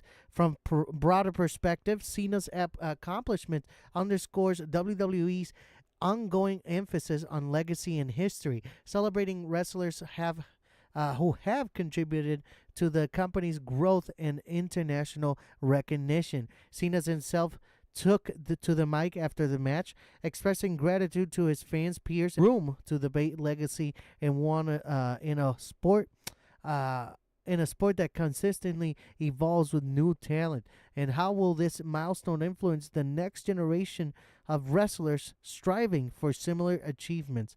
Ladies and gentlemen, let us know what you think in the comment section while we pass this over to a good friend Revelation on his answers. And his name is John Cena. I think overall with this, he's definitely cemented as, the best. One of the But all-time in greats. terms of, individual titles, he's definitely not come close anywhere to, the best in terms of, the individual title, reigns. You figure, what? The WWE Championship, no one's even come close to. Who was it? Who's held it the longest? I want to say it's Bruno Sammartino at fucking close to 5,000 days, maybe longer. Yeah, Man held it for a long time. that he did. And then I think for tag team titles, some ungodly amount, very long. I forget who that was. And the amount for those, well, nobody's gonna beat Dudley's. Theirs is fucking the amount of tag titles they have is. But theirs is an individual. Well, they retired now. They retired. Well, yeah, but like I said, that's not an individual amount.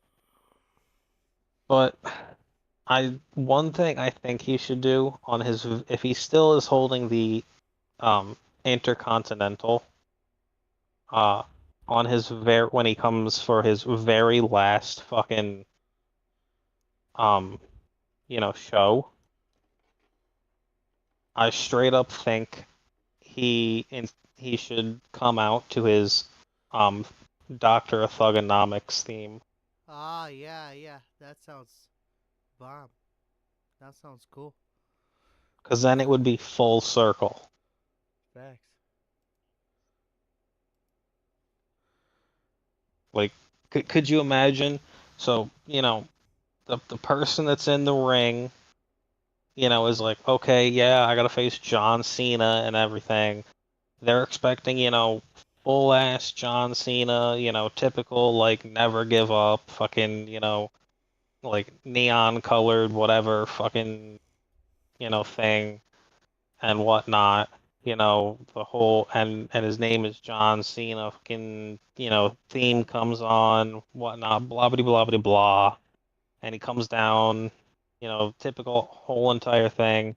But instead, this time, it's the fucking word life theme starts playing, and he comes in with the fucking, some sort of fucking athletic gear on, shirts, all of, like, shorts, all of that, icy belt on, fucking, but he's not a heel, he's a face, and brother, could you imagine the look on their face when that would happen? Right? That that would be the most perfect ending to his career. Like, even if he loses, which he's not, because a superstar's like career is never a loss. Like that's a rule. That's a rule, ladies and gentlemen. But we would like to take this moment, me and Revelation here, to say thank you, John Cena, for all these years of entertainment, to what you have proved us all. Am I right? Yee. Thank you very much. And his name is John Cena.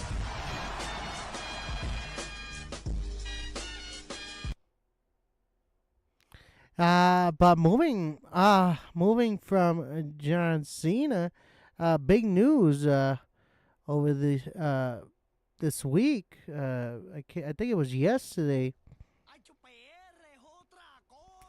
Bad Bunny wins Album of the Year at the 2025 Latin Grammys.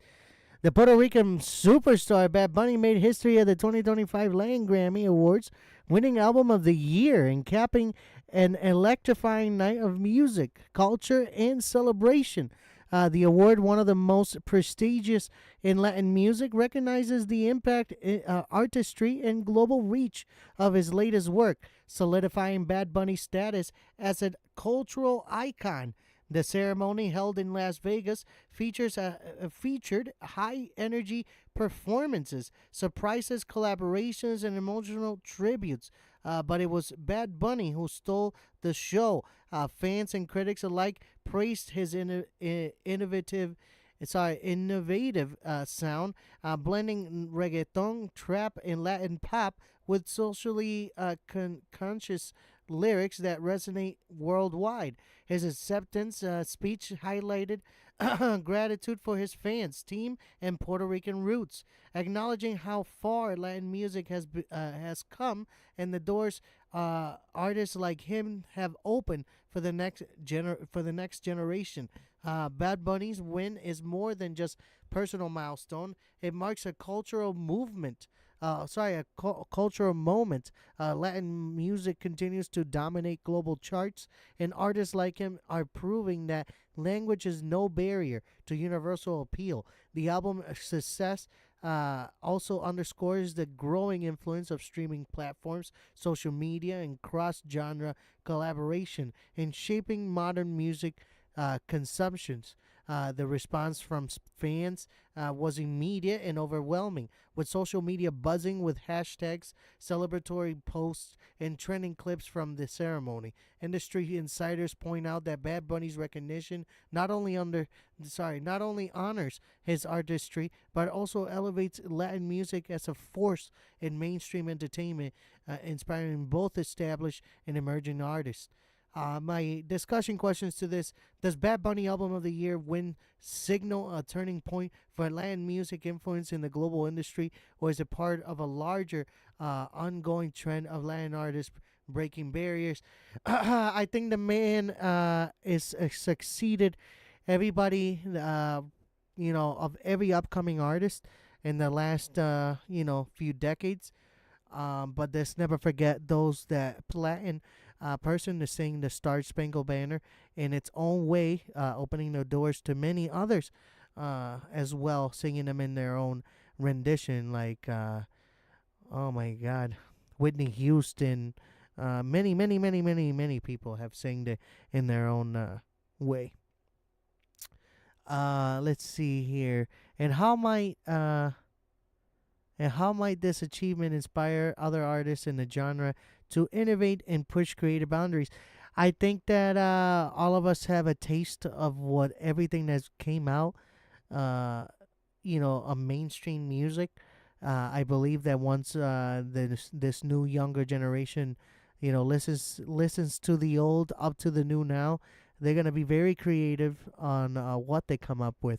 And I'm not talking about just lyrically. I'm talking about sound, specifically sound, because everything sounds the same now. That's why Bad Bunny's here, because he's been changing the dynamic. So we're gonna be hearing more dynamic, I believe, coming from more of Latin roots. Yeah, we'll see what happens, ladies and gentlemen. Let us know in the comment section what you think on that. And that's it. And before we wrap this up, we would like to have this moment for let me see, make sure here. I'm trying to make sure.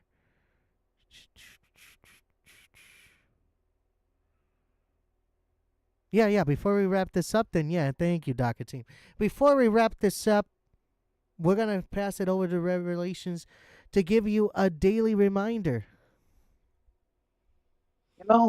Instead of a daily reminder, again, I'm gonna give them a little bit of a homework. I actually, have they actually been popping in with the homework yet? No, today was a very light day on folks. We had two concurrent viewers, but we only had Eddie Weber for a little bit today.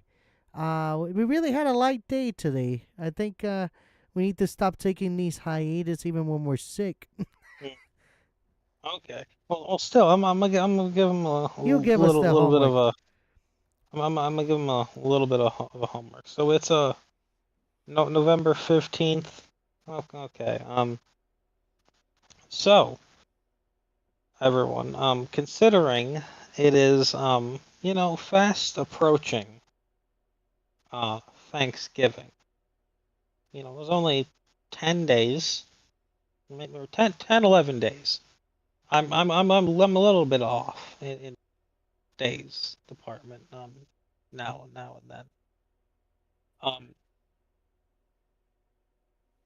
What exactly is your opinion, or what exactly do you usually have as the standard 3 dishes for your Thanksgiving? That is, if you celebrate it. I know not many people do, but if you do, what are the standard 3 dishes that you and your family have for Thanksgiving? Next time we do the we do the Unbound podcast, and you join chat to come watch. Give us the answer, because that is your homework right now.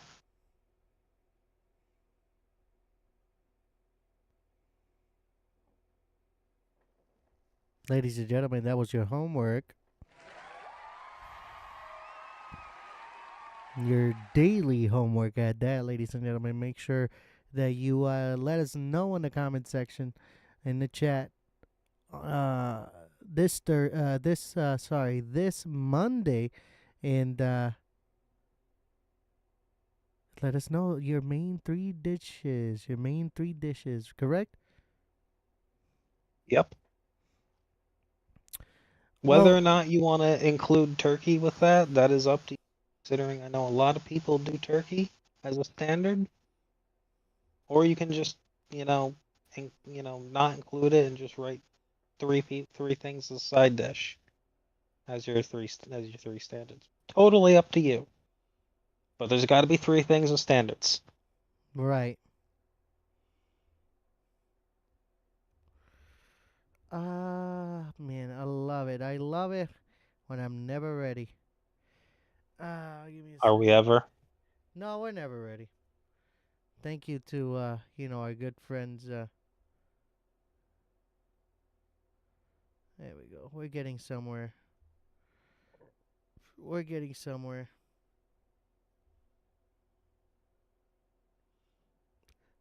Ladies and gentlemen, just one moment. One more moment, please.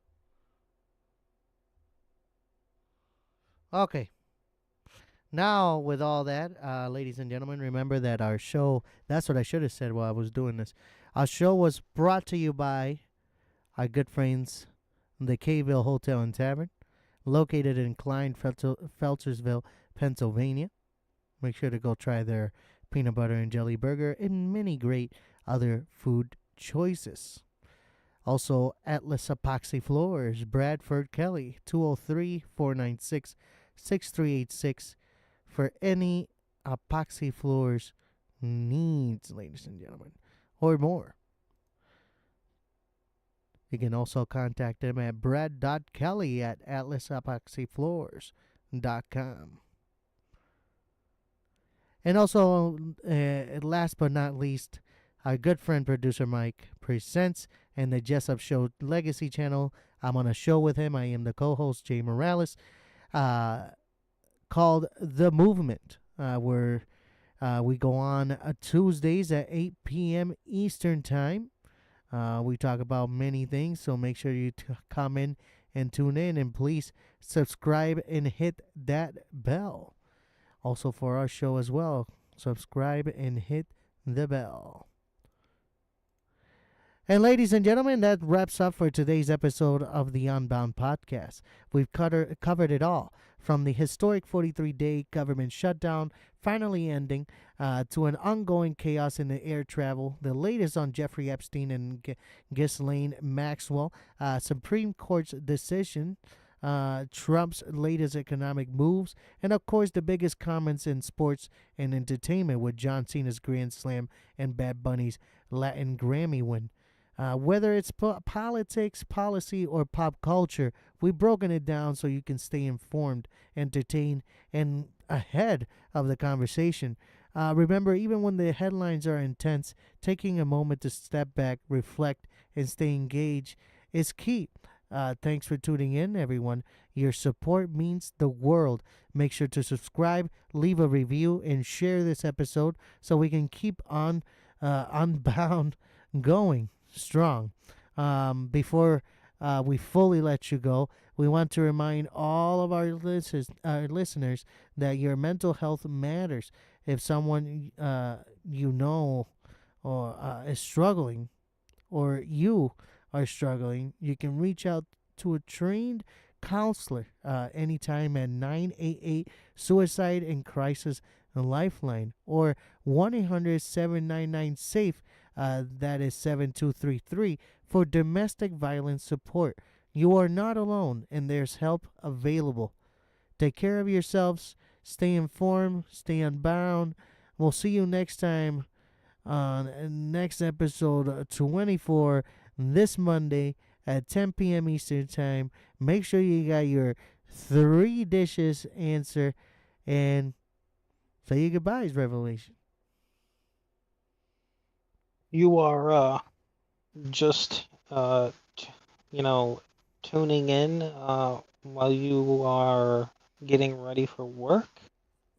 We thank you for doing that, and you be safe when going to work and being at work. And if you have been here the whole entire time, we thank you for being here with us, and you have a good rest of your night as well. And we will see you guys and girls. We know a couple girls are watching as well, or watch. Um, and we will see you on Monday. Take it easy, If guys.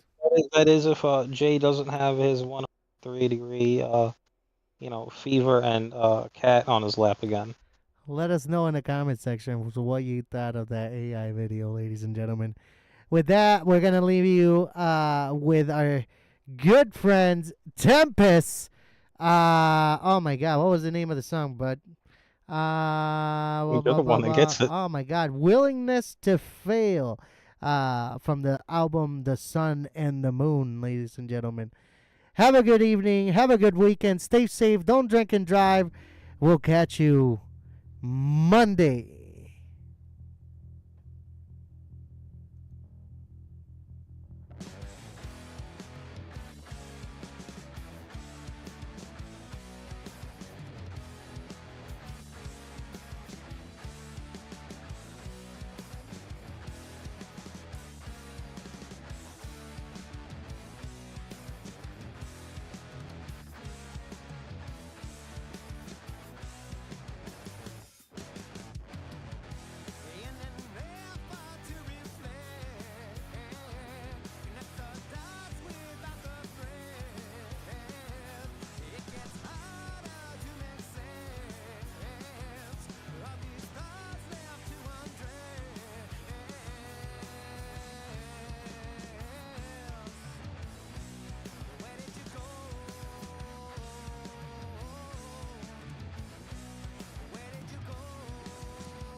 But the cream will rise to the top. Oh yeah.